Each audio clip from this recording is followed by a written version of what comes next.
Somebody asked me this the other day. They're like, triangle concepts. Nobody runs the triangle anymore, right?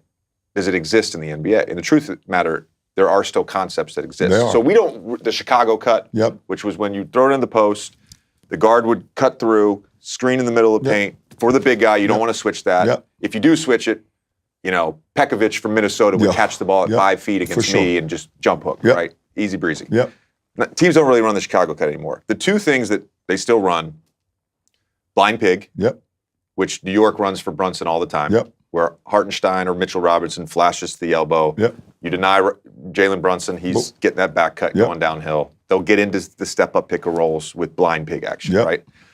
And then the Golden State post splits. The post splits. I have been wanting to have this conversation with you for so many years because I have said the Golden State post splits, specifically with that team, is like the hardest action to guard. I was doing research on something else the other day, and I was looking up, because I was for a Boston game, because Porzingis has the highest efficiency in the tracking era for points per direct post-up, right? He's every time they switch smaller guy on him, he's mashing, whatever. Draymond was at the top of the list for a bunch of years. In 18-19, he had the highest efficiency on post-ups of any player in the NBA. And you're like, well, Draymond doesn't score in the post. But they're throwing him the ball, and either Steph and Clay are running their action. We saw back in 22, Wiggins would be the screener, slip for the dunk. They also involve the big. So Steph and Clay are doing their little dance. Looney then comes and cleans it up. Because the big that's guarding Looney is sitting in the damn paint. Exactly. It's the hardest thing to guard. You guarded it 4 straight finals. What are your thoughts on how to defend it? When Draymond catches the ball in the post, the first thing you have to do, you have to track his eyes. You can't track the ball because Draymond has the ability. What they started to take out in our league is a swipe through. So obviously he has his back towards the basket. You have to track his eyes because if you track the ball with your hand, he'll go underneath your arms. He used to get that foul. The second thing you have to do, you have to get the bodies right away. And you can't get to the top side because Steph and Clay are great at backdoors and get to the rim.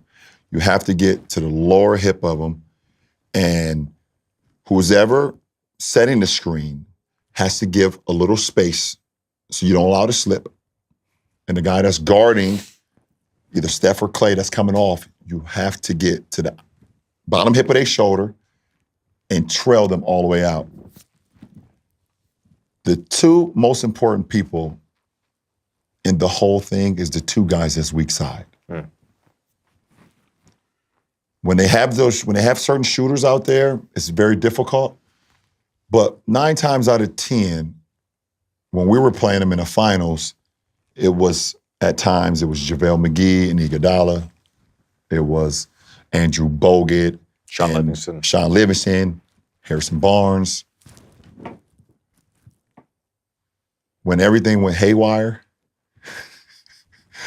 when it was fucking Kevin Durant over there and another shooter, it was like impossible to guard because you couldn't help from the weak side because now Draymond's such a great IQ player. If you tag from the guy on the weak side, he throws it all the way across court. You can actually see, there's a play that you can watch on YouTube probably where they were taking the ball out on SOB. Side out of bounds. Yeah, not son of a bitch. Sorry, guys. Side out of bounds. And I was getting ready. I was 2-9ing on the strong side because they were about to get into some split action. Steph takes the ball out and throws it all the way to the weak side corner by their bench. And I try to close out to KD because I'm trying to shrink the floor. He throws it from the sideline out of bounds all the way across. I close out, slips, falls on the ground. KD dunks the ball. But back to your point, that I don't understand.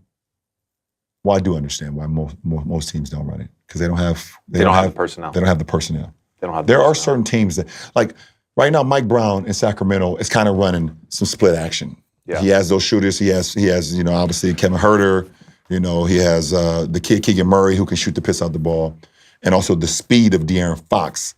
They playing a lot of pinch posts with Demonis, who's now triple-double threat every game. You need a passer like Sabonis. You have to have, yeah. You have to have a passer You have to like have a Sabonis passer or like Draymond. that. Yeah, exactly. Like Demonis, Draymond, Marc Gasol back in his day.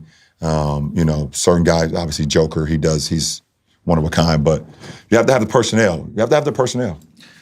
The thing with the post splits for me is like, you can, let's say they involved Looney. What do they call you? What do your kids call you?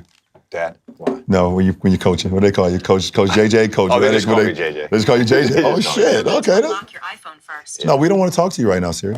They just call me JJ. They just call you JJ. Okay, you got a good. By the way, chemistry with your I kids. tell them all this. I tell them this all the time. You brought up the flubbing, that ATO play.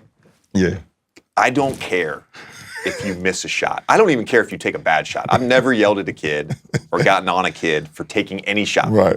I never have. Now, I may, after a game, be like, hey, we were up 7 with 42 seconds. You didn't need to shoot a contested step back 3. We could have just dribbled the clock out, right?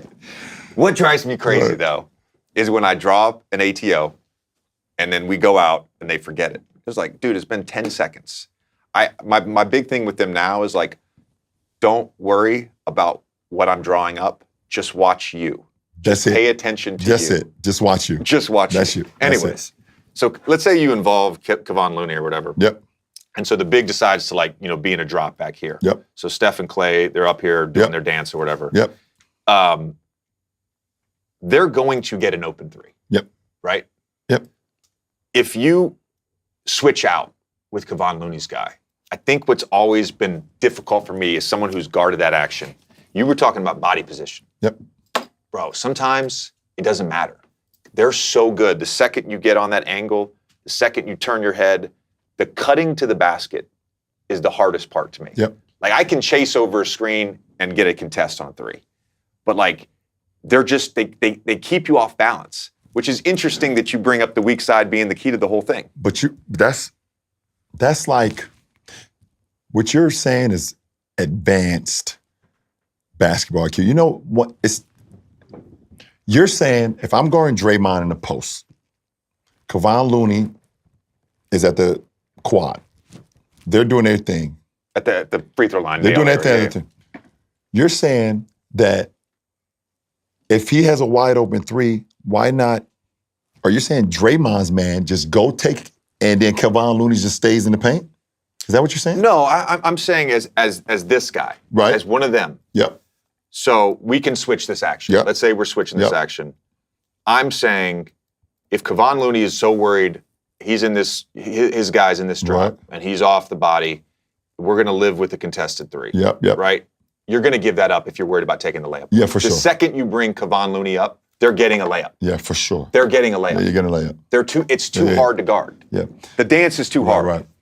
And they've done it so many right. times. You're absolutely You right. go back to that 22 finals run where they just like, all right, so Wiggins is getting guarded by whoever, Draymond's got the ball, and we're just going to involve 2 people. We're not even going to put the big in there.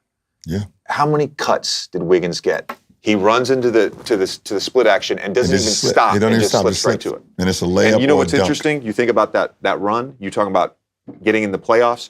You can't beat high basketball IQ teams with the low basketball IQ teams. No, there's no way. And at the time, some of those teams I didn't think were high basketball IQ teams. You're absolutely right. It's interesting. Aaron Gordon talked about that because they beat them in the first round, and that was a big takeaway for me.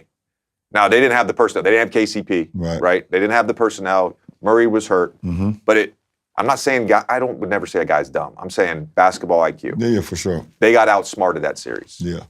Jokic was a monster, all that stuff, but they got outsmarted. Mm-hmm. And Aaron Gordon has talked about coming off of that series being like, I gotta become a smarter basketball player.